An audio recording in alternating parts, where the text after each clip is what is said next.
11 മാസം പ്രായമുള്ള പൈതലിനെ കൊലപ്പെടുത്തിയ സംഭവത്തിന്റെ തെളിവെടുപ്പിനിടെ നാടകീയ രംഗങ്ങൾ സൃഷ്ടിച്ച് പ്രതികൾ. സംഘം പരസ്പരം ബഹളം വെച്ചതോടെ പോലീസ് വലഞ്ഞു. കുട്ടിയെ കൊലപ്പെടുത്തിയത് ശ്രീപ്രിയയെന്ന് കാമുകൻ ജയസൂര്യയുടെ പിതാവ് കുമാറും അമ്മ ഉഷയും. പോലീസിന് മുന്നിൽ തല ചുമരിലടിച്ച് പരിക്കേൽപ്പിക്കാൻ ഉഷയുടെ ശ്രമം. പോലീസിനോട് തട്ടിക്കേറി കുമാർ. തിരൂർ CI MK രമേശിന്റെ നേതൃത്വത്തിലുള്ള അന്വേഷണ സംഘം പുല്ലൂർ വലിയപറമ്പിലെ ക്വാർട്ടേഴ്സിലെത്തിച്ചപ്പോഴാണ് പ്രതികൾ നാടകീയ രംഗങ്ങൾ സൃഷ്ടിച്ചത്. തെളിവെടുപ്പിന് സംഘത്തെ കൊണ്ടുവരുന്നതറിഞ്ഞ് ഒട്ടേറെ നാട്ടുകാർ തടിച്ചുകൂടിയിരുന്നു.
കുഞ്ഞിനെ കൊലപ്പെടുത്തിയ മുറിയടക്കം ശ്രീപ്രിയ പോലീസിനെ കാണിച്ചു കൊടുത്തു. തെളിവെടുപ്പിനായി മുറിയിൽ കടത്തിയപ്പോഴാണ് ജയസൂര്യയുടെ മാതാവ് ഉഷ തല ചുമരിലിടിച്ച് മുറിവുണ്ടാക്കാൻ ശ്രമിച്ചത്. വനിതാ പോലീസ് ഉടൻ ഇടപെട്ടതിനാൽ പരിക്കേൽക്കാതെ രക്ഷപ്പെട്ടു. ഇതിനിടെ കൊല നടത്തിയത് ശ്രീപ്രിയ മാത്രമാണെന്ന് പറഞ്ഞ് കുമാർ ബഹളവുമുണ്ടാക്കി. കൊലയ്ക്ക് ശേഷം വസ്ത്രങ്ങൾ കത്തിച്ചു കളഞ്ഞതായി പോലീസ് കണ്ടെത്തി. ഇവിടെയും തെളിവെടുപ്പ് നടത്തി. ശ്രീപ്രിയയാണ് ഈ സ്ഥലം കാണിച്ചു നൽകിയത്.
തമിഴ്നാട്ടിൽ നിന്ന് കേരളത്തിലെത്തിയ ശേഷം ശ്രീപ്രിയയും കാമുകൻ ജയസൂര്യയും വലിയപറമ്പിലെ ക്വാർട്ടേഴ്സിലാണ് ആദ്യം താമസിച്ചിരുന്നത്. ഇവിടെ നിന്ന് കുഞ്ഞിനെ കൊലപ്പെടുത്തിയ ശേഷം രാത്രി സംഘം രക്ഷപ്പെട്ടുവെന്നാണ് പോലീസ് കണ്ടെത്തൽ. ഈ ക്വാർട്ടേഴ്സിന്റെ 1/2 കിലോമീറ്റർ അകലെയുള്ള SIO പടിയിലുള്ള വീട്ടിലാണ് പിടിയിലാകുമ്പോൾ സംഘം താമസിച്ചിരുന്നത്. ഇതിനിടെ മറ്റൊരു ക്വാർട്ടേഴ്സിലും ഇവർ താമസിച്ചിട്ടുണ്ട്.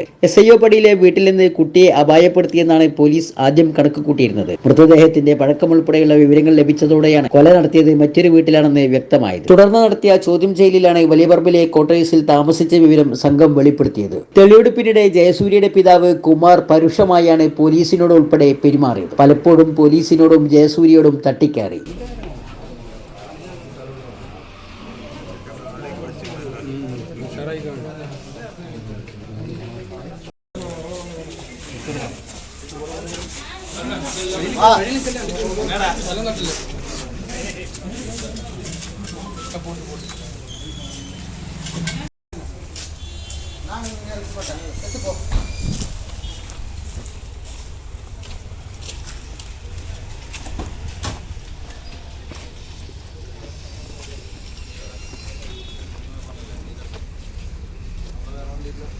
ജയസൂര്യയുടെ നിർബന്ധത്തിന് വഴങ്ങിയാണ് കുട്ടിയെ അപായപ്പെടുത്തിയതെന്നാണ് ശ്രീപ്രിയ പോലീസിനോട് പറഞ്ഞിട്ടുള്ളത്. ഇന്ന് രാവിലെയാണ് തിരൂർ മജിസ്ട്രേറ്റ് കോടതി പ്രതികളെ പോലീസ് കസ്റ്റഡിയിൽ വിട്ടു നൽകിയത്. വിരലടയാള ഫോറൻസിക് സംഘങ്ങളും തെളിവെടുപ്പ് വേളയിലുണ്ടായിരുന്നു. ഇവർ വലിയപറമ്പിലെ വീട്ടിൽ നിന്ന് ശാസ്ത്രീയ തെളിവുകൾ ശേഖരിച്ചു. CI MK Ramesh, SI Pratheesh, CPOമാരായ Arun, Satheesan, Priyanka, Preetha എന്നിവരാണ് തെളിവെടുപ്പ് സംഘത്തിലുണ്ടായിരുന്നത്. Editor live, Tirur.